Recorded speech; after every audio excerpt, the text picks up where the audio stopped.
Selamat pagi anak-anak, selamat pagi Bapak Ibu Guru, selamat pagi juga kepada orang tua yang mendampingi di rumah. Hari ini kita akan kembali mengikuti ibadah. Kita mau sama-sama siapkan hati kita mau siapkan diri kita untuk mengikuti ibadah hari ini, sambil kita akan menaikkan sebuah pujian berikut ini.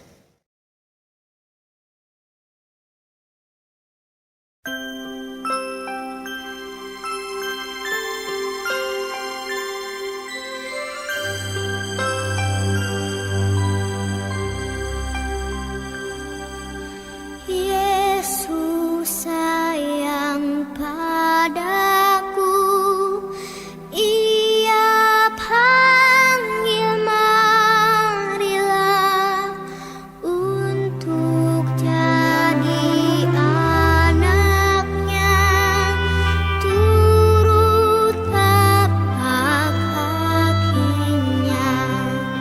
Yang Yesus sayang, yang Yesus sayang, yang Yesus sayang, ya sayang padaku.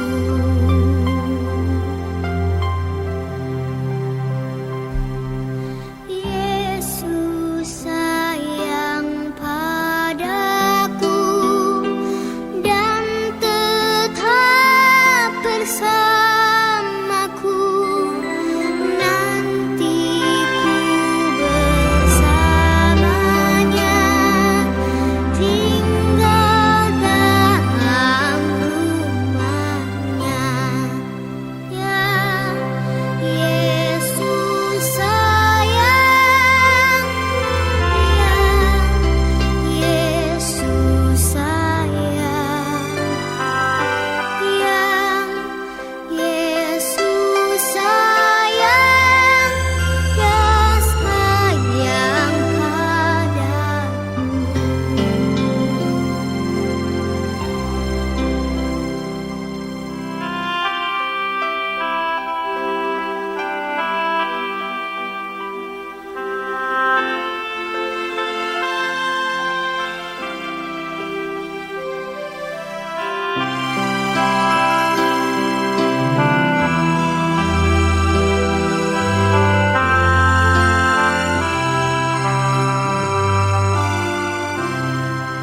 Yang Yesus sayang, yang Yesus sayang, yang Yesus sayang, ya sayang padaku. Yang Yesus sayang, yang Yesus sayang, yang Yesus sayang, ya sayang padaku. Mari kita siapkan hati kita mau bersatu di dalam doa.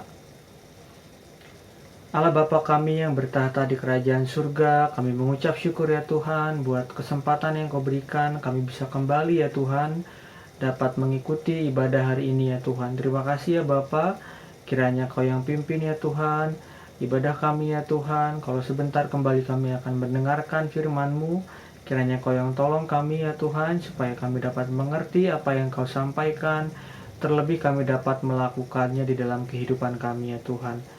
Kiranya Kau yang sertai kami dalam ibadah kami ya Tuhan.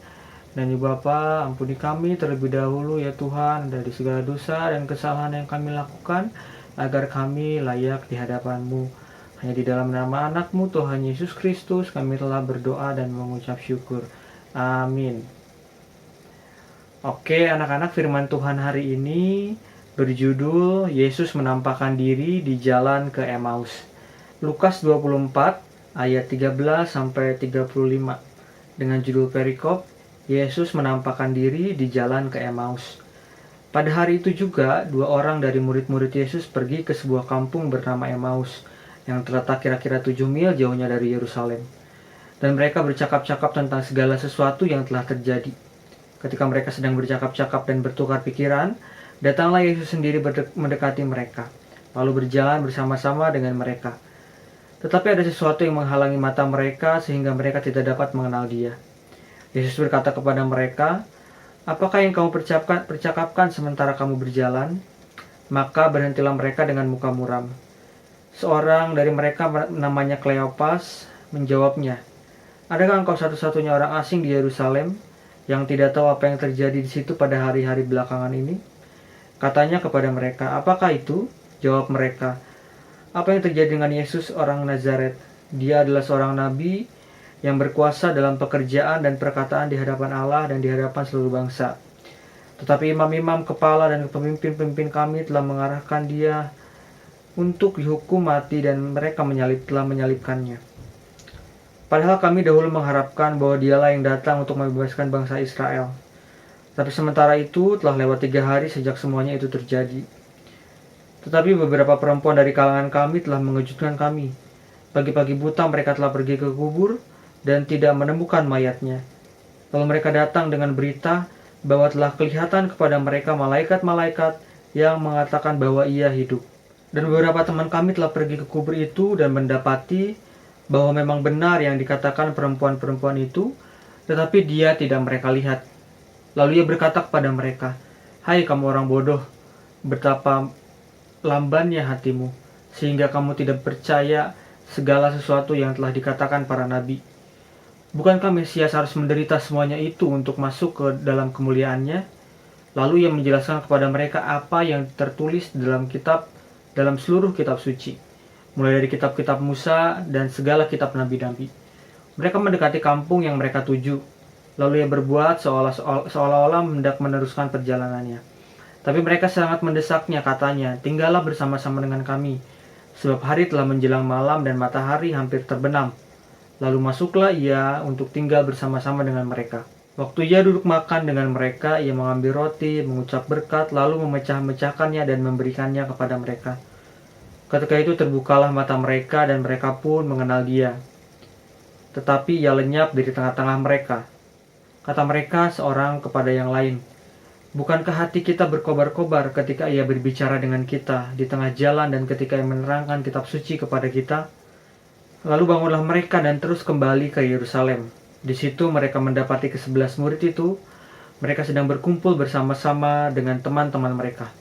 Kata mereka itu, "Sesungguhnya Tuhan telah bangkit dan telah menampakkan diri kepada Simon." Lalu kedua orang itu pun menceritakan apa yang terjadi di tengah jalan dan bagaimana mereka mengenal dia pada waktu ia memecah-mecahkan roti.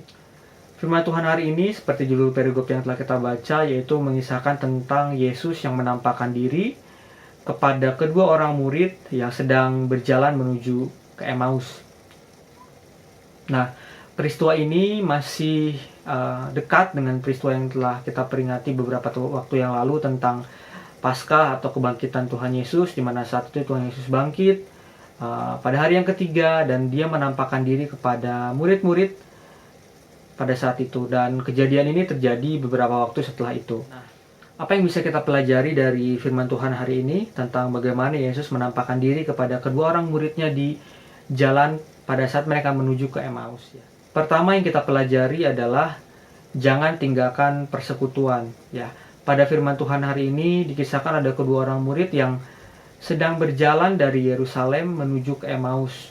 Di firman Tuhan tadi dijelaskan bahwa jarak dari Yerusalem menuju ke Emmaus itu kira-kira 7 mil, ya. 7 mil itu kalau kita ubah menjadi kilometer itu sekitar 11 kilometer, ya.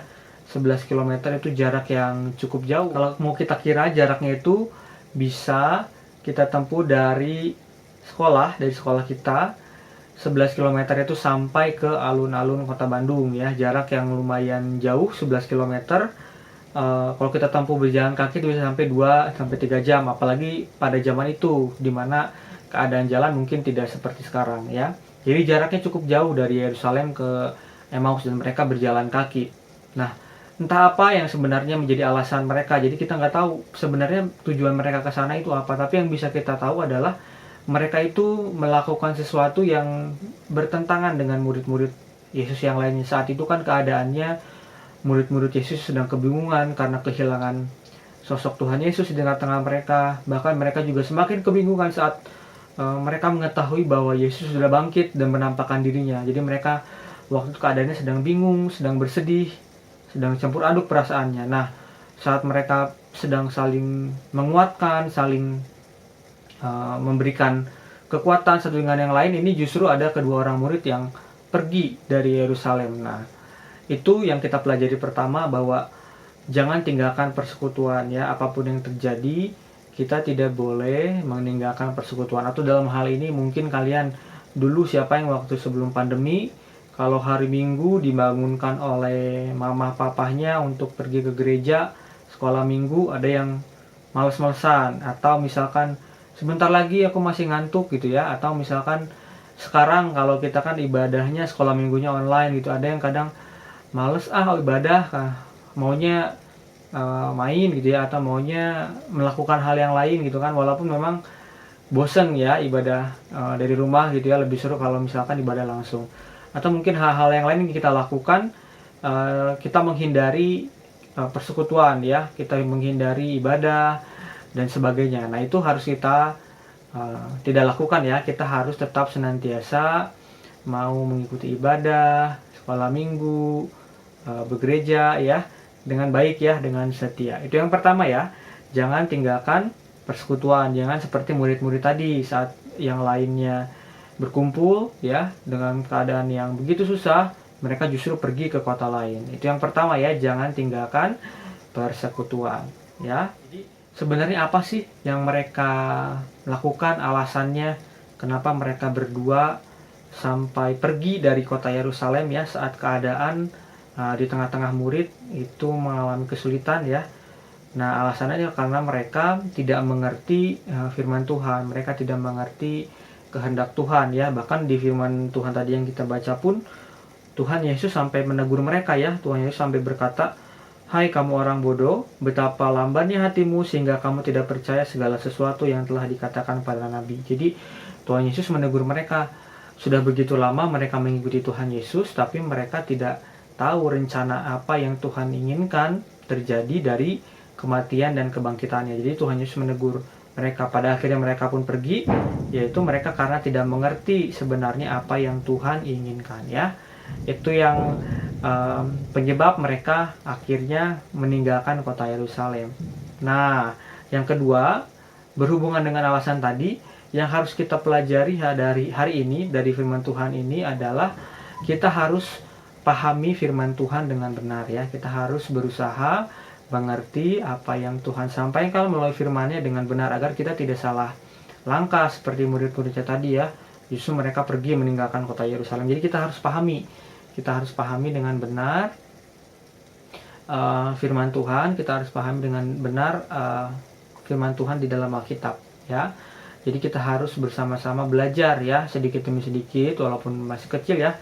Mungkin banyak yang kita tidak mengerti dari firman Tuhan, tapi kita mau belajar sedikit demi sedikit dengan membaca, merenungkan, dan memahami firman Tuhan yang kita pelajari lewat ibadah, lewat pelajaran di kelas, lewat sekolah minggu, lewat gereja, atau lewat kegiatan-kegiatan lain. Kita harus senantiasa berusaha memahami dengan benar. Bagaimana ya caranya kita dapat memahami firman Tuhan dengan benar?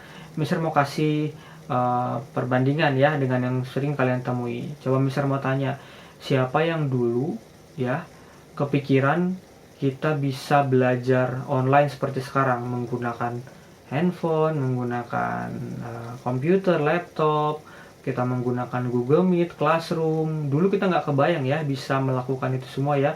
Bahkan mungkin awal-awal kita mengalami kesulitan untuk belajar lewat Classroom, lewat Google Meet. Tapi sekarang ya, yang kita sudah lewati, bahkan sekarang kalian sudah bisa sendiri ya, tanpa harus didampingi mungkin dengan orang tua. Misalkan mau meet, bisa kalian bukanya sendiri.